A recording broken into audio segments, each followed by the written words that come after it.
It's been 10 years since iconic multi-award-winning recording artist Whitney Houston died. Well, today sees the release of a new big-screen biopic titled I Want to Dance with Somebody, celebrating her life and her legendary career. But the film has been receiving mixed reviews. So here to discuss this is Thomas Floyd. He is a writer, editor covering arts and sports for The Washington Post. Welcome, Thomas. Thanks very much for joining us. So, looking at your review, you gave this film only 1.5 stars in the Washington Post review. Can you tell us why?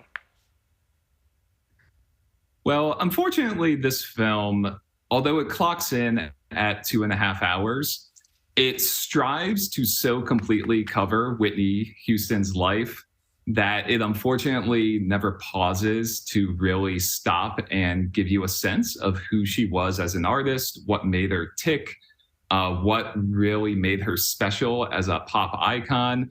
And instead, what you get is this very straightforward, by the numbers rundown through her greatest hits. And if you want to go to the theater and have a good time listening to Whitney Houston music, this movie does deliver. And there's nothing wrong with that.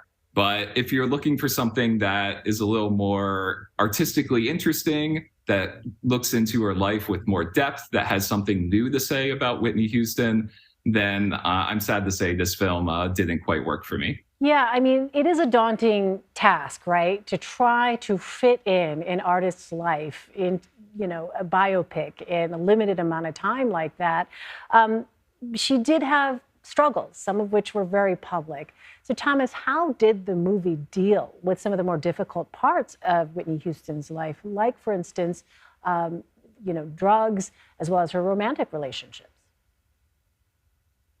In terms of her romantic relationship, I'm afraid that her relationship with Bobby Brown in particular is really flattened, and the actor Ashton Sanders, who I admire greatly, who plays Bobby Brown, really has a thankless task of inhabiting a character who is depicted so broadly that you have difficulty as an audience member connecting to that side of the story.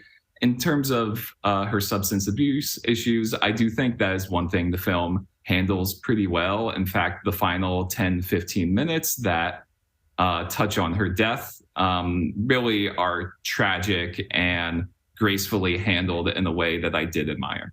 So the movie, it's interesting, missed the deadlines for the Critics' Choice Award and the Golden Globes. Do you think, Thomas, it would have gotten a few nods had it been released sooner? I do think the central performance from Naomi Ackie is excellent. For whatever issues I have with the film, I don't fault her at all. I think she really does a tremendous job of inhabiting Whitney Houston's luminous star power.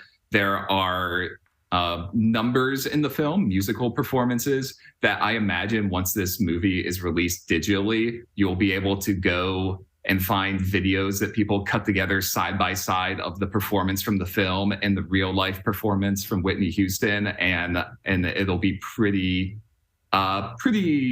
stark how similar it is. She really, you can tell she really did a lot of research to capture this character as closely as she could. And perhaps she is someone who I could see getting some awards buzz for the performance, even if the film itself doesn't quite work. I'm wondering more broadly, Thomas, sort of a big picture question here, because we live in a time where there is so much scrutiny, right, when it comes to artistic pieces. We live in a time where people are thinking about artists in the past and the performances that they gave, and not just the performances themselves, but the conditions surrounding those artists and the performances at the time, and what else may have been going on, right, off stage, off screen. Do you think now in 2022 and going into 2023 here, audiences do expect to see a bit more texture when it comes to those kinds of depictions of artists' lives, like Whitney Houston, who we know had many, many layers, as you pointed out, that really factored into the artist she was later in life? 100%. And that is what ultimately did disappoint me about this movie, was the fact that it really felt like a Wikipedia summation of her life. And when you go and see something like this, you hope to discover something new about the artist, or you hope to see more interesting creative decisions. Yeah, I compare this film to something like Rocket Man, the Elton John biopic that came out a couple of years ago and presented his life story as a full-on musical fantasy that really was far more interesting in my mind than this type of story where it really is just, you get everything you expected you get, but you learn nothing new about the artist. And that really is something that I hope going forward, Hollywood takes note of and tries to take more chances when it comes to telling these stories. All right. Well, Thomas Floyd with the Washington Post. Thomas, thanks so much for sharing your perspective with us. Thank you for having me.